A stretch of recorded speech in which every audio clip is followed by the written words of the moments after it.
নমস্কাৰ সিটি 18 ষ্টুডিঅত মই প্ৰাঞ্জল মন্ত্ৰী হিমন্ত বিশ্ব শৰ্মাই সংবাদপেল সম্বোধন কৰি আছে আকৌ এবাৰ পোনপটীয়া সম্প্ৰচাৰত আপোনালোকক লৈ গৈছো সংবাদপেলৰ মাজলৈ Studied it. After one or two newspaper has raised unnecessary controversy, I have studied WHO guideline. I found that WHO guideline has been replicated by ICMR and same has been replicated by Assam government. So as and when WHO will take a call that all the people who has infected in COVID and died within 3 months, 2 months, you should include them. Then we will include. But sadharan manuhar karone it is very important that people do not die only during the COVID. People die also after the COVID. Ar jitu karone manu khub sabodhan thakibo lage. Aru মই নাভাবো যেটো মানে basically lockdown খুলিব লাগে economy বাঢ়িব লাগে that's fine সেইটো campaign কৰিব যাওতে এই আপোনাৰ চিনাকি মানুহৰ কোভিড হৈছে নেকি কোভিডত কেইটা মানুহ মৰে এটো হাসি মাৰা কাম মাৰা এইবিলাক কৈ যেটো এটা কাম হল that has permanently damaged আৰু যাৰ কাৰণে এতিয়া we are fighting every day daily medical থিয় হৈ থাকিলে মানে we don't know vaccine is getting delayed. How long we have to do like this?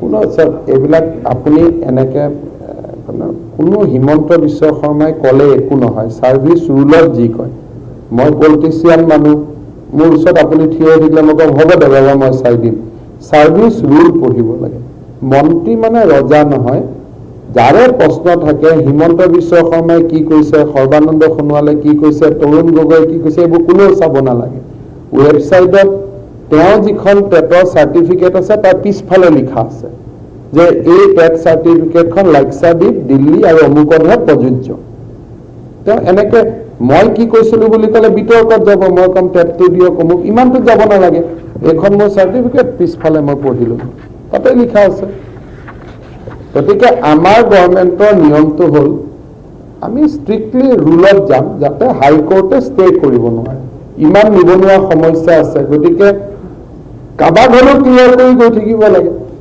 এটা মই নোকোৱা কথাও আপোনালোকে বহুত টিভিতটো মই কোৱা কথাৰ ওপৰত আপোনালোকে যোগ কৰি নিদিয়ে জানো মোৰখিনিতো নুতুলে আগাৰী পিছ আপোনালোকে ভাবা মতে লিখি দিয়ে মানুহে ভাবে এইখিনি মই কৈছো বুলি গতিকে এইবোৰ কনফিউজন চলি থাকে সেইকাৰণে শিক্ষিত মানুহে সদায় সাৰ্ভিস ৰুল পঢ়িব লাগে নিজৰ হাতত থকা প্ৰমাণ পত্ৰবোৰ পঢ়িব লাগে পঢ়িলে নিজেই বুজি পাই এইবিলাক সুধি থকা আপোনালোককো কষ্ট দিয়াৰ প্ৰয়োজন নাই মোকো কষ্ট দিয়াৰ প্ৰয়োজন নাই কাৰণ মই যদি ৰুলটো ভায়োলেট কৰোঁ উকিলক পইচা দিটো হাইকোৰ্টত যাবই যে অমুকটো ক্লজ ভায়োলেট হৈছে বুলি সেইকাৰণে আমি এতিয়া মই আপোনালোকক যি কৈ আছো কোনোবা দিনা মই ক'লো যে ধৰক অক্সিজেনৰ অসুবিধা হৈছে আপোনালোকে লিখি দিব অক্সিজেনৰ নাটনি হৈছে অসুবিধা আৰু নাটনিৰ মাজত বহুত পাৰ্থক্য আছে নে নাই এতিয়া পিছত একমাহ পিছত মোক আকৌ একেজন সাংবাদিকে প্ৰশ্ন কৰে ভাই আপুনিতো নাটনি হ'ব বুলি কৈছিলে মই এইটো মূল শব্দ নহয় মূল শব্দটো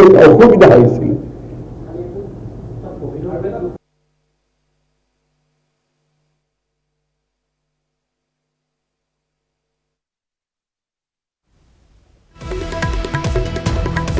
মন্ত্ৰী হিমন্ত বিশ্বৰ সংবাদপেলৰ আমি পোনপটীয়া সম্প্ৰচাৰ দেখুৱালোঁ তেওঁ বহুকেইটা বিষয় উল্লেখ কৰিছে ৰাজ্যত 10,000 কোটি টকাৰ প্ৰকল্প ঘোষণা কৰাৰ কথা কৈছে ডিচেম্বৰ মাহত আৰম্ভ হ'ব কাম ৰাজ্যত নতুনকৈ স্থাপন হ'ব 4খন চিকিৎসা মহাবিদ্যালয় বিশ্বনাথ চৰাইদেউ গোৱালপাৰা গুৱাহাটীত স্থাপন হ'ব মহাবিদ্যালয়কেইখন MMCH কালাপাহাৰ সংযোগ কৰি দ্বিতীয়খন গুৱাহাটী চিকিৎসা মহাবিদ্যালয় স্থাপন হ'ব 12 মহলাযুক্ত হ'ব মহাবিদ্যালয়খন 9খন মহিলা বিদ্যালয় স্থাপন হ'ব ৰাজ্যত বৰপেটা নগাঁও দৰং বিলাসীপাৰাত কাছাৰ লগতে কৰিমগঞ্জ গোৱালপাৰাত হ'ব 303 কোটি টকা ব্যয় হ'ব ইয়াৰ বাবদ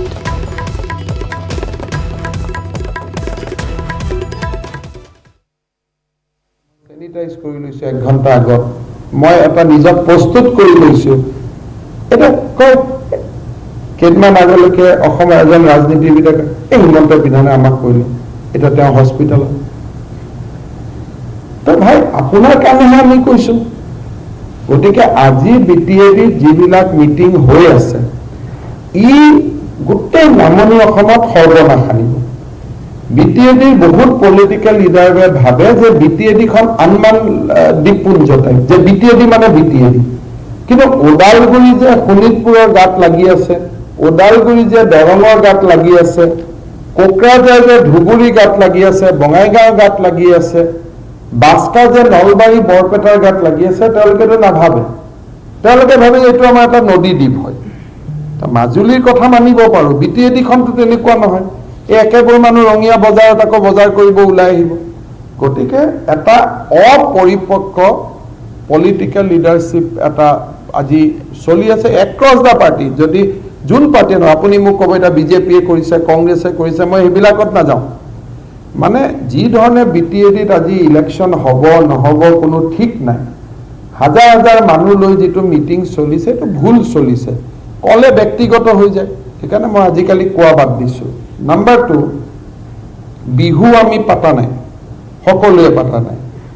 এতিয়া দুৰ্গা পূজাৰ সময়ত, আজি কেইদিনমান আগতে মোৰ সমষ্টিৰে মই পূজা এখনত গৈছোঁ, মোক কৈ গৈছিল অনুমতি লওঁতে যে আমি অকল 30জন মানুহে পূজা কৰিম। ময়ো 30জন বুলি সেৱা কৰিব গ'লোঁ, 800 মানুহ। এতিয়া যদি দুৰ্গা পূজা আমি আগৰ দৰে পাতিব যত্ন কৰোঁ, নৱেম্বৰ ডিচেম্বৰতো অসমত এইখন মানে কি পৰিৱেশ হ'ব কোনেও নাজানে, মানে কি পৰ্যায়ত অসম যাব কোনেও নাজানে। সেইকাৰণে মই যদি মোৰ কথা কোনোবাই শুনে, মই অত্যন্ত বিনম্ৰতাৰে সৈতে আহ্বান জনাম যে মাক পূজা কৰক, কমিটিৰ মানুহখিনি আৰু পূজাৰীসকল তেওঁলোকে বহি কৰক, প্ৰসাদ আদি ডনেশ্যন দিয়া মানুহখিনি ঘৰে ঘৰে বিলাই থৈ আহিব, নিৰ্মালি ঘৰে ঘৰে দি থৈ আহিব। যদি এবাৰ নিৰ্মালি লোৱা, শান্তি লোৱা, এই ধৰণৰ কামবিলাক যদি অষ্টমী নৱমীত আৰম্ভ কৰে, অসমৰ ভৱিষ্যত খুব বেয়া হ'ব। এতিয়া শুনে নুশুনে মই আৰু বিতৰ্কত নাযাওঁ, এইবিলাক মোৰ কামখিনি মই কৰি থাকিব লাগিব। ইনজেকশ্যন যোগাৰ কৰি থাকিব লাগিব, ICU আনি থাকিব লাগিব, চেলাইন দি থাকিব লাগিব, অক্সিজেন দি থাকিব লাগিব। মোৰ কামখিনি কৰিম। সেইকাৰণে মই আজিকালি মোৰ প্ৰশ্ন সুধিলে উত্তৰ দিব বেয়া পাওঁ।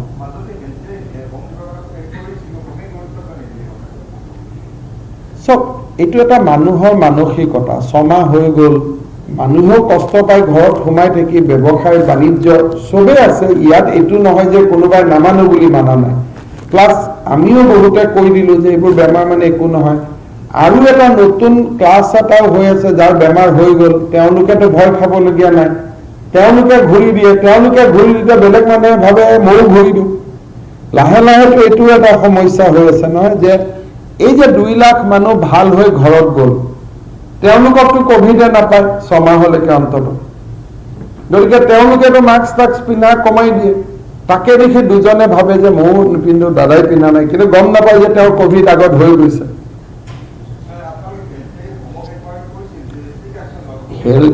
হোম মানে কি? কোন হোম ডিপাৰ্টমেণ্টে 3 কোটি মানুহৰ ওপৰত একশ্যন ল'ব?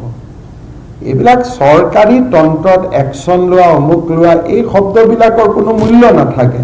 যদি ৰাইজে মানে চুৰ 10জন হয়, ভাল মানুহ 3 কোটি হয়, সেইকাৰণে একশ্যন ল'ব পাৰে।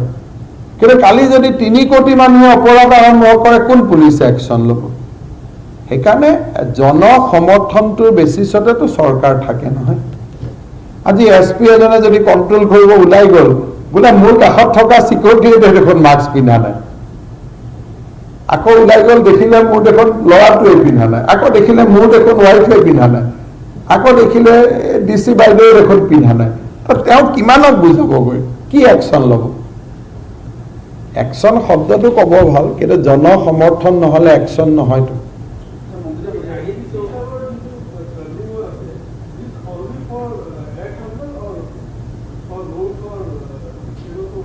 Which one? It is basically for all the travelers. So if you go to Shillong, you come back within 96 hours. If you submit yourself to testing, fine. 11,000.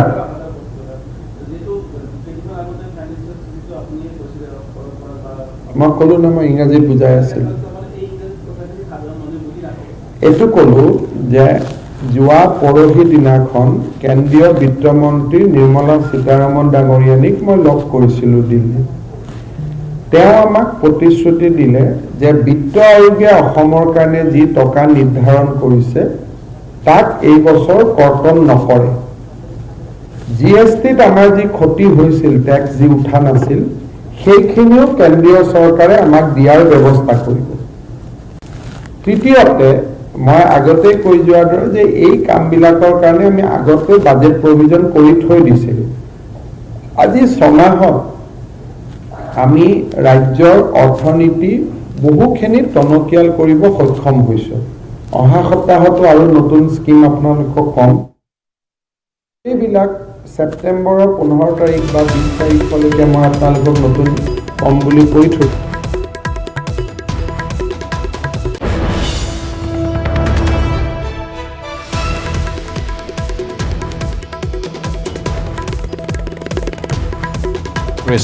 আজিৰ পৰা দুদিন পূৰ্বেও হিমন্ত বিশ্ব শৰ্মাই একেখিনি কথাই কৈছিল। দুৰ্গা পূজাৰ নামত যাতে বহু লোক ওলাই নাহে, অনুষ্টুপীয়াকৈ যাতে দুৰ্গা পূজা পালন কৰে সকলোৱে, আৰু যিসকল পুৰোহিত তেওঁলোকৰ জৰিয়তে দুৰ্গা পূজাৰ সকলো নিয়ম নীতি সমাপ্ত কৰি যিসকলে ডোনেশ্যন দিয়ে তেওঁলোকক ঘৰে ঘৰে লাগিলে পূজাৰ নিৰ্মালী বা প্ৰসাদ দিয়াৰ ব্যৱস্থা কৰিব লাগে। এইখিনি কোৱা হৈছে কাৰণ পৰিস্থিতি অধিক বেয়াৰ ফালে ঢাল ল'বলৈ আৰম্ভ কৰিছে বুলি তেওঁ উল্লেখ কৰিছে। যিকোনো পৰিস্থিতি হ'ব পাৰে নৱেম্বৰ ডিচেম্বৰত, সেই পৰিস্থিতিৰ বাবে সকলো সাজু হৈ থকাৰ প্ৰয়োজন, সকলো সাৱধান হৈ থকাৰ প্ৰয়োজন বুলি তেওঁ উল্লেখ কৰিছে। COVID-19ক লৈ এয়া এটা ডাঙৰ ঘোষণা কৰিছে মন্ত্ৰীগৰাকীয়ে। লগতে তেওঁ ৰাজ্যৰ উদ্যোগসমূহৰ কথা কৈছে। উদ্যোগসমূহে লাভ কৰা সুবিধা পুনৰ পাব। 20 এপ্ৰিলৰ পৰা বন্ধ হৈ আছিল সাহায্য। ব্যয় সংকোচনত গুৰুত্ব দিছে চৰকাৰে। এতিয়া 5 ষ্টাৰ হোটেলত চৰকাৰী অনুষ্ঠান নহ'ব। ইয়াৰ পূৰ্বেও এই পদক্ষেপসমূহ গ্ৰহণ কৰা হৈছিল। বিষয়াৰ বিদেশ ভ্ৰমণ বন্ধ কৰা হৈছে। পূৰ্বৰ পৰাই সেই বন্ধ হৈ থকা প্ৰক্ৰিয়া এতিয়াও চলি থাকিব বুলি তেওঁ উল্লেখ কৰিছে। মুখ্যমন্ত্ৰীৰ বাবে বিমানৰ এক্সিকিউটিভ ক্লাছত কোনেও যাত্ৰা কৰিব নোৱাৰিব। উন্নয়নমূলক কামৰ ক্ষেত্ৰত ব্যয় সংকোচ নীতি প্ৰত্যাহাৰ। ডিচেম্বৰত পুনৰ শিক্ষক নিযুক্তি প্ৰক্ৰিয়া আৰম্ভ হ'ব বুলি তেওঁ কৈছে। 10,789টা পদত হ'ব এই নিযুক্তি।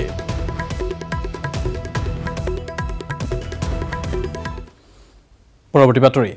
BTCত পৰিষদ গঠন কৰিব নোৱাৰিলে ৰাজনীতি ত্যাগ কৰাৰ হুংকাৰ সাংসদ নৱ শৰণীয়াৰ। নিৰ্বাচনৰ প্ৰাক্ষণত UPPLৰ অৱস্থা সংকটজনক বুলি মন্তব্য কৰিছে সাংসদ শৰণীয়াই। BPFে 17 বছৰে ৰাইজক বিভ্ৰান্ত কৰাৰ অভিযোগো তেওঁ উত্থাপন কৰে।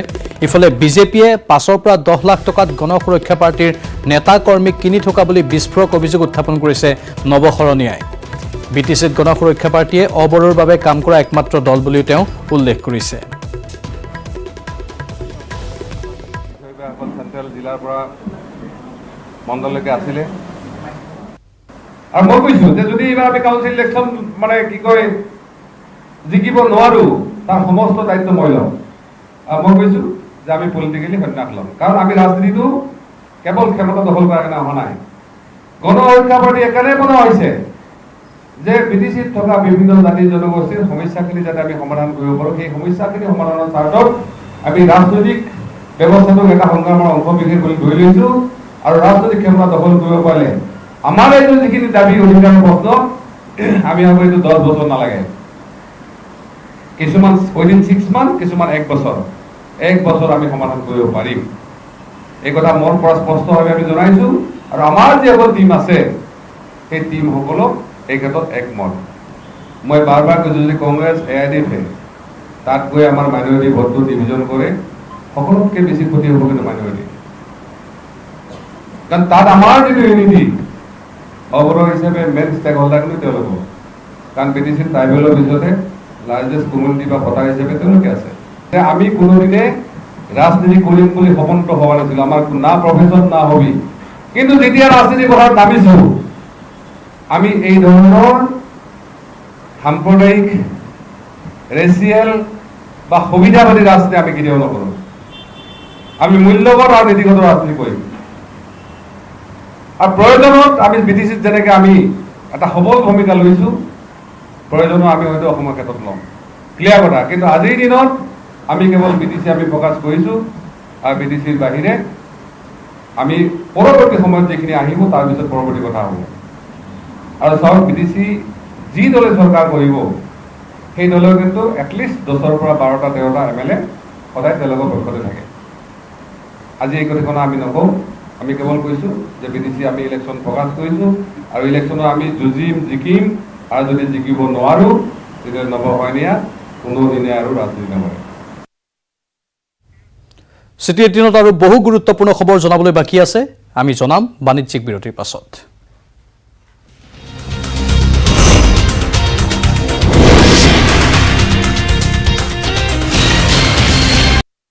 বিৰতিৰ পাছতে এটা ব্ৰেকিং নিউজ। কৰোনাত আক্ৰান্ত হৈছে জুবিন গাৰ্গৰ পৰিয়াল। জুবিন গাৰ্গৰ পিতৃ কপিল বৰঠাকুৰ কোভিড পজিটিভ ওলাইছে। কৰোনাত আক্ৰান্ত হৈছে জুবিন গাৰ্গৰ পত্নী গৰিমাৰ পিতৃ মাতৃও। আমি পুনৰ জনাইছোঁ, কৰোনাত আক্ৰান্ত হৈছে জুবিন গাৰ্গৰ পৰিয়াল। জুবিন গাৰ্গৰ পিতৃ কপিল বৰঠাকুৰ কোভিড পজিটিভ। ইফালে কৰোনাত আক্ৰান্ত হৈছে জুবিন গাৰ্গৰ পত্নী গৰিমাৰ পিতৃ মাতৃও। বিভিন্ন প্ৰান্তৰ পৰা কোভিড আক্ৰান্তৰ খবৰসমূহ আহি আছে। তাৰ মাজতে জুবিন গাৰ্গৰ পৰিয়ালো কৰোনাত আক্ৰান্ত হৈছে। জুবিনৰ পিতৃ কপিল বৰঠাকুৰ কোভিড পজিটিভ ওলাইছে। ইফালে কৰোনাত আক্ৰান্ত হৈছে জুবিন গাৰ্গৰ পত্নী গৰিমাৰ পিতৃ মাতৃও। আনফালে নলবাৰীৰ বিধায়ক অশোক শৰ্মাও কৰোনাত আক্ৰান্ত হৈছে। বিধায়কৰ পত্নী প্ৰণীতা দেৱীও কৰোনাত আক্ৰান্ত হৈছে। আজি ৰেপিড পৰীক্ষাত ধৰা পৰিল কোভিড পজিটিভ। কালি নলবাৰী জিলা বিজেপিৰ কাৰ্যনিৰ্বাহক সভাত উপস্থিত আছিল বিধায়ক অশোক শৰ্মা। নলবাৰীৰ বিধায়ক অশোক শৰ্মা কৰোনাত আক্ৰান্তৰ খবৰ আহিছে। বিধায়কৰ পত্নী প্ৰণীতা দেৱীও কৰোনাত আক্ৰান্ত হৈছে। আজি ৰেপিড পৰীক্ষাত ধৰা পৰিল কোভিড পজিটিভ। কালি নলবাৰী জিলা বিজেপিৰ কাৰ্যনিৰ্বাহক সভাত উপস্থিত আছিল বিধায়ক অশোক শৰ্মা।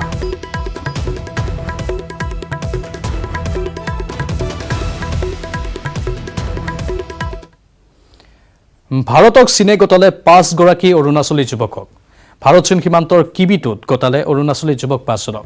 উজনিৰ সোৱণশিৰি জিলাৰ যুৱককেইজনে ভুলবশতঃ চীনৰ ভূমিত প্ৰৱেশ কৰাত চীনা সৈন্যই আটক কৰিছিল। তাৰ পিছতেই ভাৰতীয় সেনাই যুৱককেইজনক মুকলি কৰি দিবলৈ PLA-লৈ বাৰ্তা প্ৰেৰণ কৰিছিল। ভাৰতীয় সেনাৰ বাৰ্তালৈ সঁহাৰি জনাই যুৱককেইজনক আজি মুকলি কৰি দিয়া হয়। ভাৰতক চীনে গতালে 5 গৰাকী অৰুণাচলী যুৱকক। ভাৰত চীন সীমান্তৰ কিবিটোত গতাই দিয়া হ'ল অৰুণাচলী যুৱক 5জনক। উজনিৰ সোৱণশিৰি জিলাৰ যুৱককেইজনে ভুলবশতঃ চীনৰ ভূমিত প্ৰৱেশ কৰাত চীনা সৈন্যই আটক কৰিছিল। তাৰ পিছতেই ভাৰতীয় সেনাই যুৱককেইজনক মুকলি কৰি দিবলৈ PLA-লৈ বাৰ্তা প্ৰেৰণ কৰিছিল। ভাৰতীয় সেনাৰ বাৰ্তালৈ সঁহাৰি জনাই যুৱককেইজনক আজি মুকলি কৰি দিয়ে।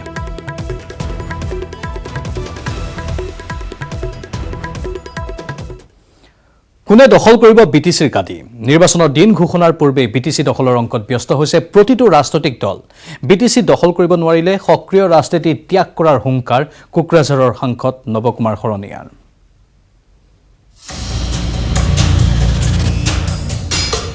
BTCত নিৰ্বাচনী তৎপৰতা। এফালে হাগ্ৰামাৰ সভা, আনফালে UG ব্ৰহ্ম আৰু প্ৰমোদ বড়োৰ তৎপৰতা। সভা ৰেলীৰ লগতে ফুটবলেৰেও ভোটাৰৰ মন জয়ৰ চেষ্টা।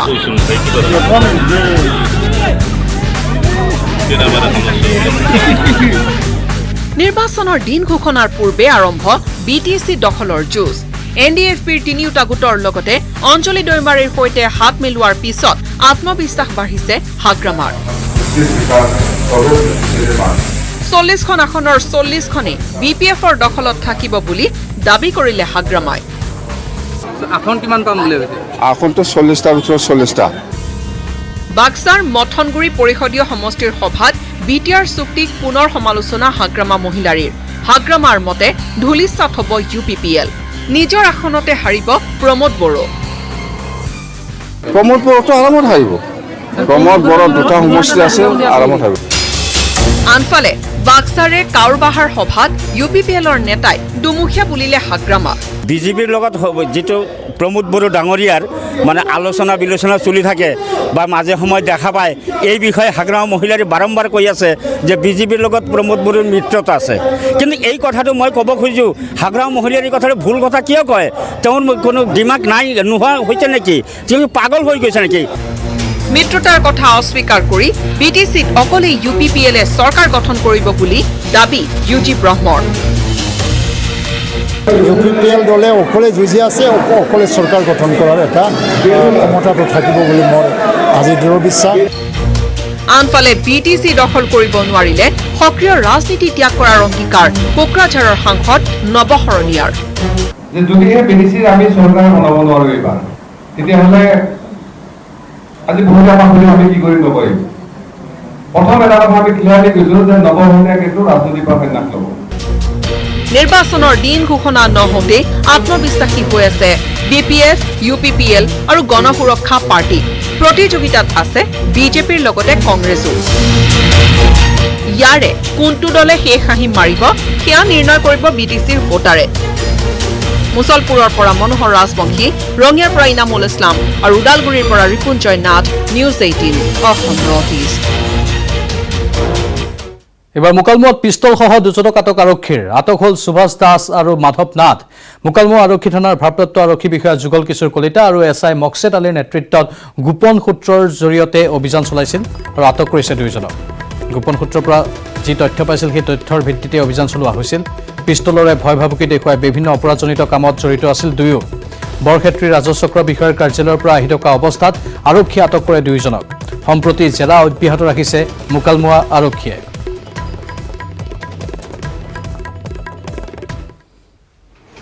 মই আহিছিলোঁ তাতে আহোঁতে খানা আইটেমৰ কাৰণে মোৰ মাংস নিম বুলি আহিলোঁ। তাৰপিছত লগৰটোৰ লগত যাব লগা হ'ল।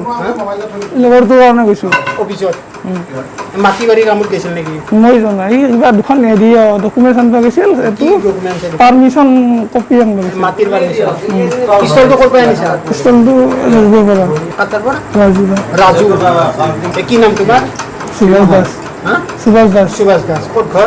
বৰ্ণিবাৰী। তেওঁলোক মণ্ডল অফিচৰ পৰা আহিছিলে আৰু তেওঁলোকে বিভিন্ন ধৰণৰ ক্ৰাইম কৰি ফুৰে আচলতে।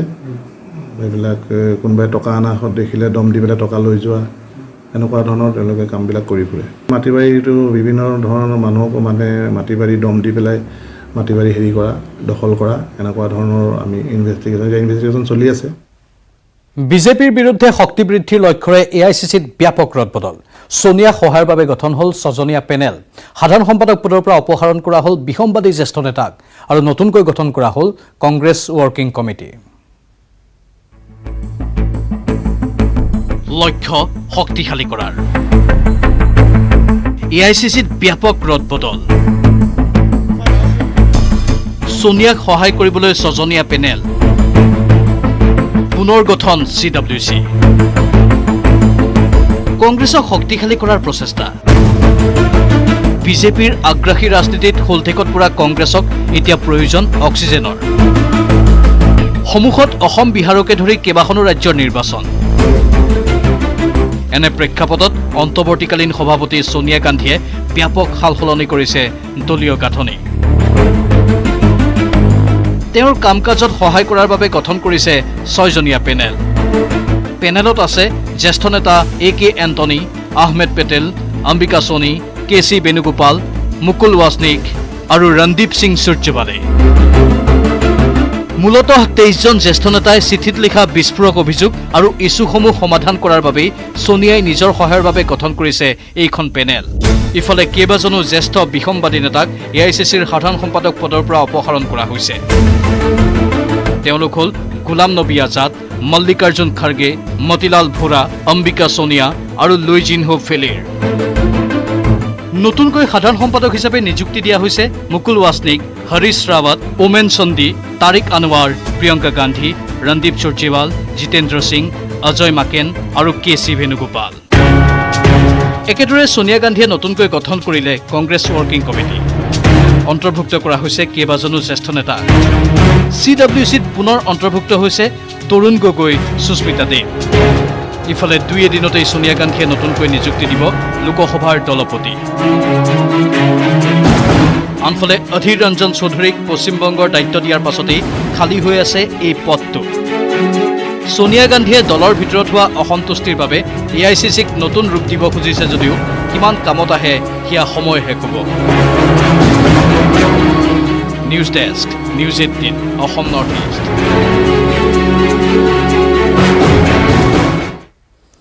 নিশা ভাগত শিৱসাগৰত মাতাল ব্যৱসায়ীৰ অতপালি। সুৰাৰ আগিত মাতাল ব্যৱসায়ী প্ৰণৱ দত্তই ঘুচিয়াই বগৰালে কৰ্তব্যৰত যান বাহন আৰক্ষী। চোলাত ধৰি চোচৰালে ট্ৰেফিক কনিষ্টেবল মনোজ দিহিঙীয়া।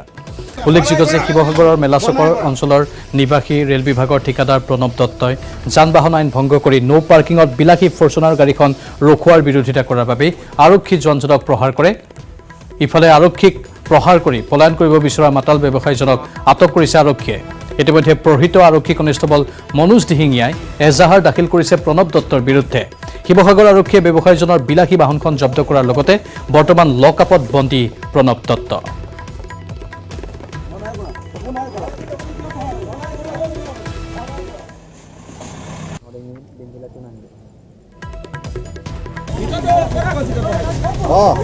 মোৰ মুক্তিনাথ চাৰিআলিৰ পৰা মোৰ সিংহ মাৰ্কেটলৈকে আছিলে মোৰ ৰোড ক্লিয়াৰ কৰা। তেখেতে এখন গাড়ী আহি বাহিৰৰ ওচৰত ৰাখিলে। তাৰপৰা মই হুইচেল মাৰোঁতো তেখেতে তাতে ৰাখি থৈছে, যোৱা নাই। তাৰপিছত মই তেখেতক আহিলোঁ, আহি পিনি পাইলটজনক ক'লোঁ গাড়ীখন আঁতৰাই দিয়ক।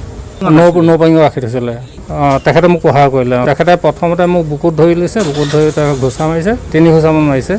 তাৰপিছত মোৰ মোবাইলটো পেলাই দিছে, থাপ মাৰি পিনি মই তেখেতৰ ফটো এটা লৈছিলোঁ গাড়ীখনত ৰাখি থোৱাৰ কাৰণে। আৰু চোলাত ধৰি টানিছে। টানিছে আৰু চোলাত মোৰ মানে এইবিলাক ছিগি গৈছে। তেখেতৰ নাম মই জানিব পৰা নাই, প্ৰণৱ দত্ত বুলি গম পাইছোঁ। কি গাড়ীত আহিছিলে? ফৰ্চুনাৰ, মানে নাম্বাৰটো হ'ল S04K4400। তেখেতকতো পিছত মই হেৰি কৰিব পাই গম পাইছোঁ যে তেখেত মদ খোৱাৰ আগত মানে এটা পোৱা গৈছে, মানে দেখা এজাহাৰ দিলা তেখেতৰ নাম। চিটি 18 পুনৰ সময় হৈছে চমু বাণিজ্যিক বিৰতিৰ। চুৰিয়া চিমেণ্ট ব্যৱহাৰ কৰিলে ঘৰ 50% অধিক মজবুত হয়। আপোনাৰ ঘৰ অটুট হ'লে হ'ব অটুট অসম। চুৰিয়া চিমেণ্ট, অটুট ঘৰ, অটুট অসম। আগবঢ়াইছে আনমোল মাৰি প্লাছ, সলনি কৰক জীৱনৰ সোৱাদ।